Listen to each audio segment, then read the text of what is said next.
Hello, I'm Anzu, 19 years old. I had just been married to Emery for over a month when I realized I had made a big mistake. I trusted the wrong person. Not Emery, but my grandfather Waldo. He made mistakes with me in the past. I gave him a chance to correct his mistakes, and then he took advantage of me again. He wanted to have a closer relationship with Emery's mother while keeping me secretly secret. The problem is that I couldn't be brave enough to uncover his horrible face. The story started when I was young. My parents died early in a car accident. My only relative at the time was Waldo, my grandfather. An 8-year-old child like me had no choice but to stay with a 46-year-old man. Normally, I don't talk to him often, and our relationship was not very good. He drank a lot of alcohol, smoked a lot of cigarettes, and could never tell me even a kind word. Despite my parents' bank savings and government support, the life of the two of us was still very difficult.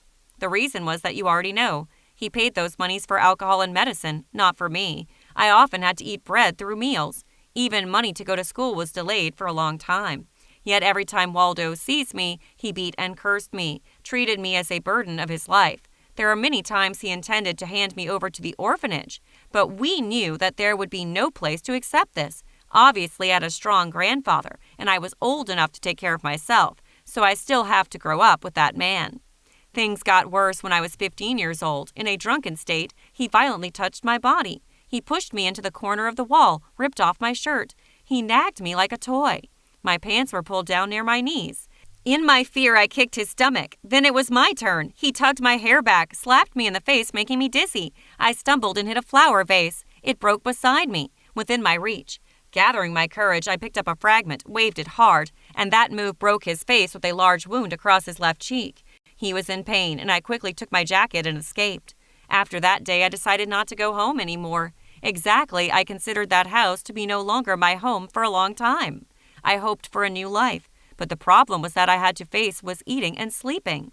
I also needed the money to continue my education, so I tried to find myself a job. This was difficult because I was not of working age. Fortunately, a restaurant accepted me. It's far from my house and school, but that's good enough. The restaurant was from the Emery house, my current husband. The Emery family has only him and his mother. Emery's mother is Zinnia, about 35 years old. She is a kind woman. She asked me many things sincerely. I loved her and really wanted to stay. However, I didn't want to reveal shame in the past. That is why I lied. I said that I lost all my family members after a car accident fell into the sea. No one had been found, but people believed that they were dead. My home was confiscated because my family had a previous debt. I was beaten when trying to prevent the sealing, so I had nowhere else to go and didn't know how to live. Xenia believed me. She let me work at her shop, but all my work was mostly tutoring for Emery because we were the same age. He was playful, his score was low, and every time Xenia neglected his probation, Emery would run away and play soccer immediately. So if I could help her manage Emery, she would be very happy. She gave me a private room, some new clothes, and a new booklet. She wanted me to go to the new school to be in the same class as Emery. I was quite shocked when I heard the interesting suggestion, and Emery was angry because now that he had a tail, that is me. The first time was quite difficult. Emery was so annoyed with me that he always made me feel uncomfortable. He ran around on the road, making me tired. When he got to school, he didn't even bother to go to the main gate, climbed like a monkey, and jumped down like a frog, despite me shouting on the other side of the wall. In class, he always seemed not to understand anything. Forced me to talk over and over, and it made my throat ache. But then it was quite interesting. Me and Emery were influenced by each other. I was addicted to the fun with him, and Emery was more interested in learning. Emery showed me a shortcut to go home. In return, I would go out with him. Emery wanted me to see him play football. In return, he would try to study. Emery's score increased gradually. Xenia was happy about that. She was relieved to have me by Emery's side. 2 years later, my relationship with Emery progressed above friendship. Xenia was ready to cultivate that love. She promised to prepare for our wedding when both of us stabilize our university studies. We raced to learn. Emery didn't even have the thought of going out. As a result, we had more than enough criteria to enter university. After our freshman year, we really had a wedding. My family is now full and happy. But after a month, Waldo came back to my life. He accidentally appeared when Emery and I went out together. Waldo saw me from afar. Me too. I realized the scar I left behind. I knew that he would not leave me alone, so I lured Emery to buy water. As expected, Waldo took the initiative to meet me. Perhaps he needed money to drink and smoke. I was mentally prepared for a vulgar conversation like before, but I was wrong. Waldo lowered his voice and began to say sorry. He said he had wronged me with so many things. He just wanted me to forgive him and don't abandon him.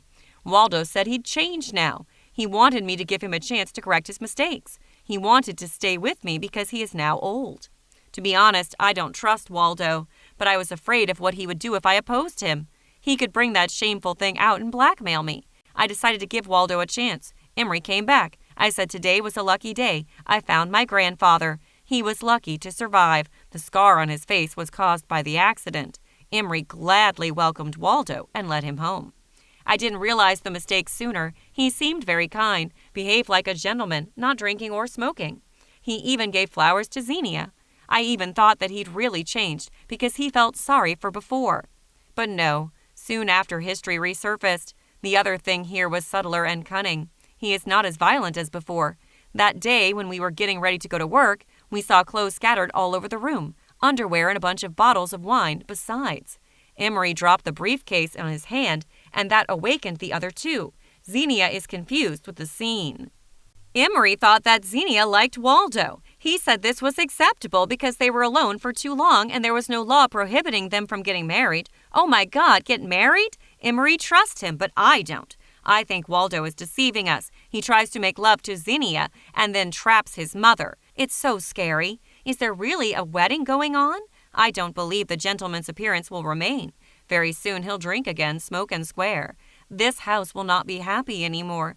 I met Waldo privately. I told him to stop this plan, but Waldo glared at me. He challenged me to do it. He said, "Your body after 4 years probably didn't change much. Should I recite some details for your husband?" I don't want this to go that way, but the difficulty is, if I expose Waldo's true face, he will reveal the horrible story that day. Emery and Xenia's mother will feel cheated. They may not care about me anymore. What do you think I should deal with this? Please comment below this video. I'll be waiting for you.